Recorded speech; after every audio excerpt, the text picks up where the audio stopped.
Hey everyone, welcome back to Catching Up with the Walkers. Thank you so much for stopping by and catching up with us. Wishing we were in Alaska right now because the heat is ridiculous. It's been 103 to 105 all week, but there's an end in sight this weekend. It's supposed to be highs in the 80s. 40-50% chance of rain. I'll believe it when I see it. Yes, we're praying the weatherman is right on this one because we're continuing to pray for rain, and it's just been unbearable. So like when you walk outside, it feels like you're inside a furnace and the furnace is not shutting off. Yeah. Like it's literally... It's like you walk out and you're like, 3 or 4 more steps and you're like, and you come back. Like well, 105 is hot, obviously, but like we'll have 100 degrees and then it goes back and then it comes up and goes back. But this has been consistent. But when my dad came over today, I told him you were thinking about putting the cows out in the hayfield, and he said, do not do it. Because after this rain this weekend, your hay's going to take off and you're going to get a second cutting. I know that I'm not going to do it because I've checked the prices of hay and I need every bale I can get. So as long as there's a chance that we can get a second cutting of hay, I won't turn the cows in there. But if there ever becomes a time when there isn't a chance to get a second cutting of hay, then my only option is to turn the cows in there. But if your father-in-law tells you to do something. Well, I'm not to that point yet. So that's one thing we wanted to talk about today is the stress of the heat and stuff on the animals and what it's like for them to endure all of this extreme weather. And living in Oklahoma specifically. So we live in a state that we're not in the cold climate up north.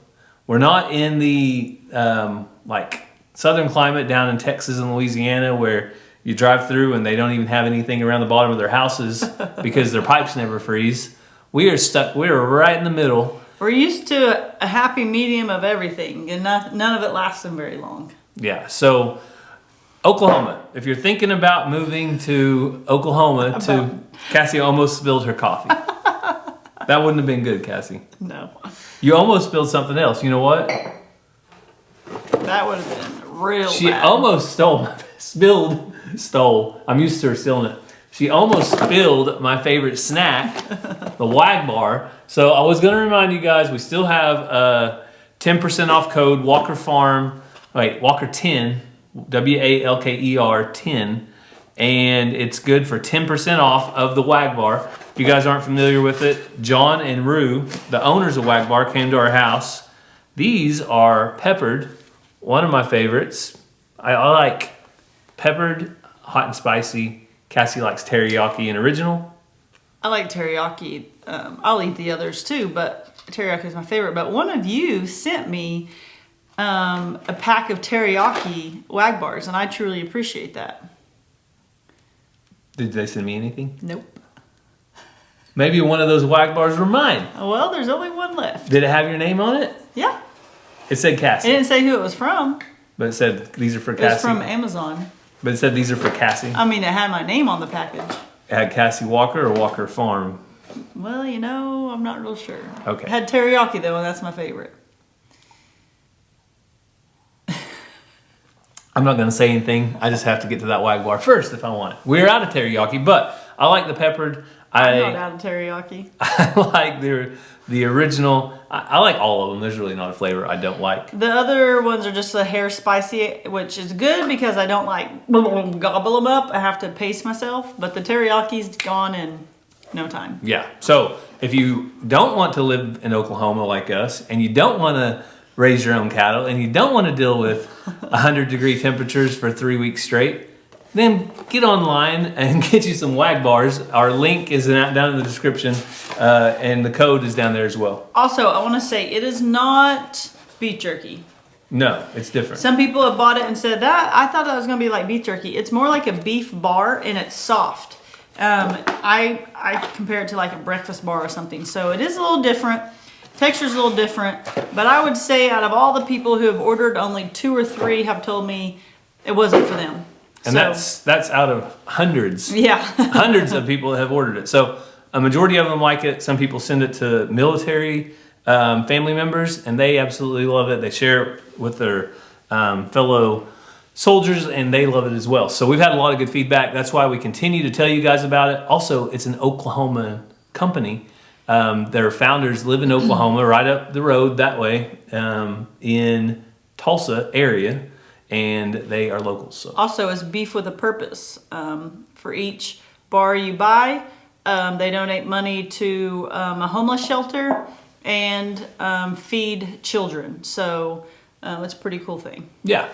So back to people that are raising cattle in Oklahoma. We've had a lot of comments, and like an overwhelming amount of comments. So we thought we'd take just a little bit of time to talk about raising cattle in Oklahoma, the different pressures that they see and different things like that, and what we've experienced in our lifetimes and some things we've never experienced until this year. And at this point, I'm pretty sure our animals think they live in Arizona. Yeah. So what's bringing this on is our most recent extreme weather conditions, but some of the backstory of Cassie and myself and our involvement in cattle. We both grew up on a cattle farm. My family, actually my grandpa started a cattle farm probably back in the 60s, 70s, whenever they moved here from Kansas City, I think. He had a dairy farm, right? And he had dairy cattle as well. So he had a dairy farm. When I was real little, I can remember going down to the dairy barn and being able to take a ladle and scooping milk out of the milk container. Big, like 400, 500, 600, I don't know, maybe 1,000 gallon, big container with cold milk in it. And it's different, but it's really good. Once you get used to it, it tastes really good. But so they raised dairy cattle years and years and years. Finally, they got out of it and they got into driving semi dump trucks and things like that. So then they transitioned to beef cattle. And so most of my life, I've been around beef cattle and spent a lot of my summers growing up in the hayfield. We always baled our own hay. And that's one of the reasons that I don't bale my own hay right now. Probably actually the primary reason. So I would no cab tractors out there. No, we were in not even a roof over. So I was on a little Massey Ferguson gasoline tractor, sometimes a little diesel tractor. But pulling a hay rake was my primary job, I should say. Sometimes I would mow. Sometimes every once in a while I'd get on the baling tractor, but not very often. But growing up, it gave me a very, very deep respect for people that raise their own food, farmers that spend hours and hours out in 100-degree temperatures. We did have a few 100-degree days back then. Didn't seem like it was like it is now. It came and went. I can't talk. Yeah. So that is a little bit of our history, though. We would bale all our hay. We would put it up probably anywhere between 400 to 600 bales between my grandpa and my dad and my uncles, and we would spend months, probably 2 months at least, per cutting, so spring and fall. And that was the time that I decided I was going to go to college. That was the ticket. That was the key that opened that door for me. I thought, I am not going to spend the rest of my life outside in the heat on a tractor all day long. And oddly enough, what do I do right now? Well, and that's what you enjoy. That's what I enjoy. So that's, once it's in you, then it's part of you. But we have a lot of years of experience doing that. Cassie, her dad, how long do you remember having cattle on your farm? I never remember not having cattle. There you go. Forever. Yeah, I grew up on a farm, and we didn't have all the things on the farm. We just had cattle, and we had horses, but we didn't have like chickens and goats and all the things. We had meat rabbits from time to time. We tried chickens, but we lived kind of in a wooded area, and the raccoons got them all the time. So we primarily just had beef cattle, and that's what we did. Cut wood all the time. My dad was a preacher at a little country church, worked a full-time job, and we cut wood and sold wood year-round to help. That's where those muscles come from. To help out with the family income. So Yeah, so growing up, we have a lot of experience with cattle. So to us, whenever a cow gets sick or something happens, if it's something we've seen before, a lot of times we know what to do and what we can't do. For instance, when our last cow went down, Charlie, I know some people were saying, why don't you go in there and get her up and get her up so she can walk? Well, when a cow goes down on her own, and the reason for her going down wasn't her feet broken or ankles or legs or anything like that, there's something wrong with her that's making her do that. So that's why treating her first, going into the vet, getting shots, treating her for, say, with antibiotics for pneumonia and stuff like that, giving her a shot that gives her instant energy that will make her get up if she has it in her to get up. What happens when you take a tractor back there, because that's what we'd have to lift her with, you start running things around her, and that loud diesel engine is sitting there clunking, and the hydraulics are going up and down, and it's 100 degrees outside. Well, I was going to say, when it's 100 degrees outside, you let them be, and you do your best from where they're at. When it's, if it was 60 degrees out there, it's a little different, but she would get real nervous every time we would approach. So the thing was, we put water on her to cool her down. We gave her water. We put food in front of her. We gave her medicine. We did all those things without trying to stress her out too much because it was already so hot. She was in the shade, but it's hot. Yeah, and we will do everything we can to make sure that she has the ability to get up, but at the same time, we have to use common sense about not stressing her more, because especially if a cow's overheated and that's why they're down, more overheating is not going to help. So there's things like that we've dealt with before. We can always I know within 2 phone calls, I can reach over 100 years of experience from other farmers that have raised cattle for 50 years each. And I can tell them what's going on, the age of the cow, the conditions of the weather, what they have been doing or haven't been doing the last 2 or 3 days. A lot of times there's a story to be told, leading up to something happening with the cow. So there is a lot of different things you can deal with when you're raising cattle in Oklahoma. So if you don't have a good support system around you, the vet is the next place you can call. But that's some of the stuff that we've dealt with in the past, and some of the things that we know to do with a cow, but it doesn't always work out. And that's the sad part. And some of you guys that have been in this situation commented, hey, I know when a cow goes down, more than likely they're not going to get up. And so, it's just a lot different than other animals. It's a big animal. It's not like we can just pick up the goat and take it in the air conditioner or wherever. But a lot of people that had experience, and then, our family members, and even Derek was here and he's been around cattle. Everyone knew. Everybody knows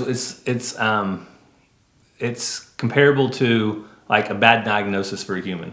When a cow goes down on their own and there's no apparent reason, like a broken something, even if they do have a broken something, anytime a cow goes down, that cow weighs anywhere from 800 to 1,200 pounds.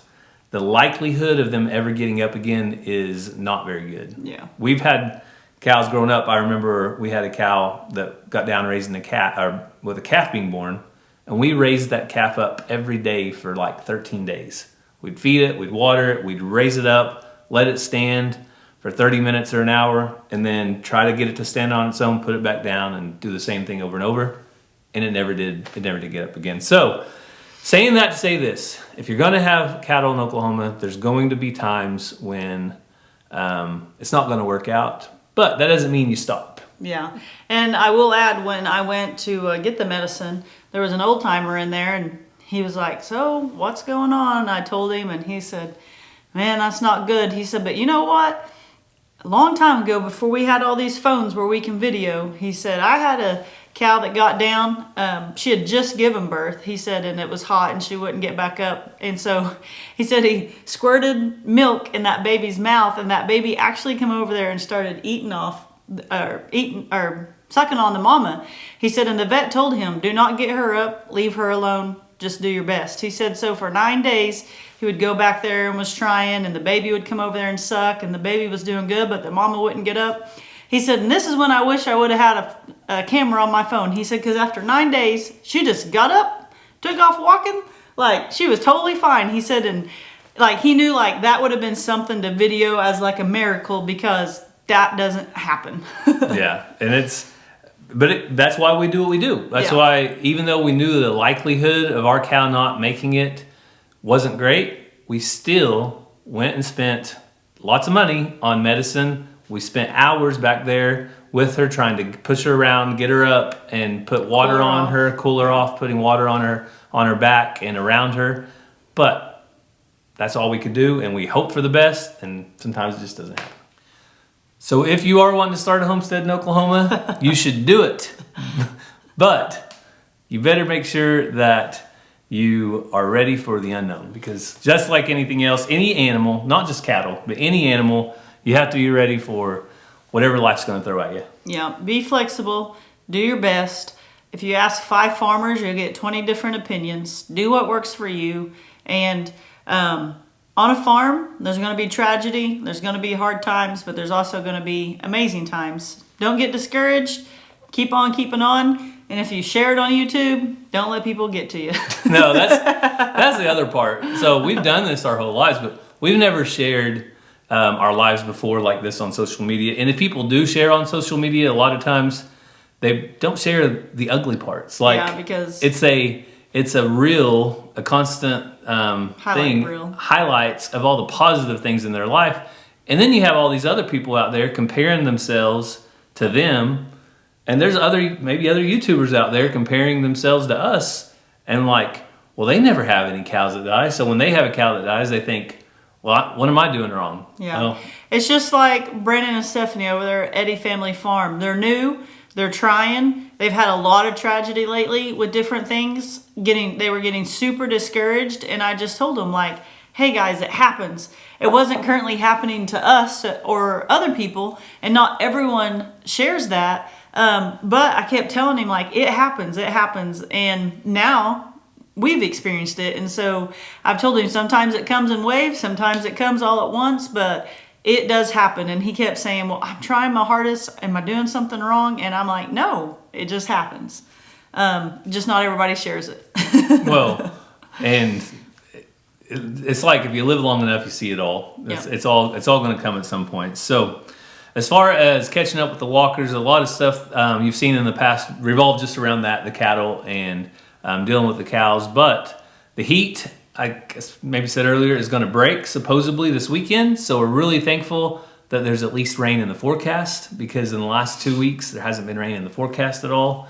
And we are thankful that there's going to be cooler temperatures. That means relief for us, relief for the animals, and hopefully we start to get some grass growing and that kind of thing, so we're not having to feed hay. Yeah, so you guys know that K&S puppy's name is Hercules. We've been able to tell you. And someone commented and said, I don't know what movie it is, but it makes me think, Hercules! And that's what I've been wanting to say the whole time. As soon as they said it, told us, that's what popped in. It's the Eddie Murphy movie. Nutty Professor. The Nutty Professor. And so that puppy's name is Hercules. He'll be going to their farm pretty soon. And the other puppy, you guys will find out more about it pretty soon, but it's doing great. We've been giving her those chews every morning. Its foot really doesn't seem to bother it. She does limp every now and then. On and off. But I think she's starting to cope with it, or like... Yeah, adjust to it. Yeah. And whenever Hercules does leave, with the other puppy still here, then we talked about putting her in with Xena and just letting her be in with Xena full time. That way she's not isolated by herself. So yeah, we'll see when the time comes, but if everything works out like that, then hopefully, it won't be too much longer, just a little while longer, and we'll have her here. So everybody's been trying to guess, but no one's ever going to guess it. You might not even know them. So it'll all work out though. Yeah, just have to hit that subscribe button and ring that bell for notifications. That way you find out. You don't want to miss out though. FOMO. You know what FOMO is, right? Fear of missing out. Yeah, fear. If you have FOMO... The first time I heard that, I didn't know what it was, and I was like, what are they saying? If you have fear of missing out, FOMO, about where the black puppy's going to go, you should have FOMO, and you need to subscribe, You need to hit that bell for notifications so you find out. As far as praying here on Catching Up with the Walkers, we do have a prayer request for you to be praying for the family of Kevin, the gentleman from our church that we told you about.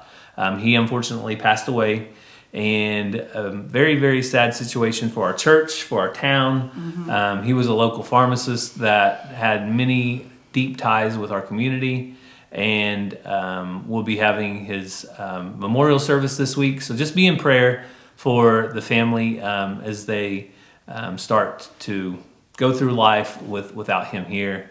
But thankful that he's in a better place and he's no longer suffering, as far as what they can look forward to and hold on to that and know that they'll see him again someday. Yes. So also just be praying that the rain does come. We really could use it. I know lots of you could. All sorts of states, you guys have been commenting and saying we need it too. So just praying that that the rain does come. And like Gary said, praying for Kevin's family. Great family, and they really need your prayers for the new norm, and just moving forward without a loved one is not easy. Yeah. So thank you guys so much for following along. We hope that you have a great rest of your week. God bless, and we'll see you next time. Love you guys.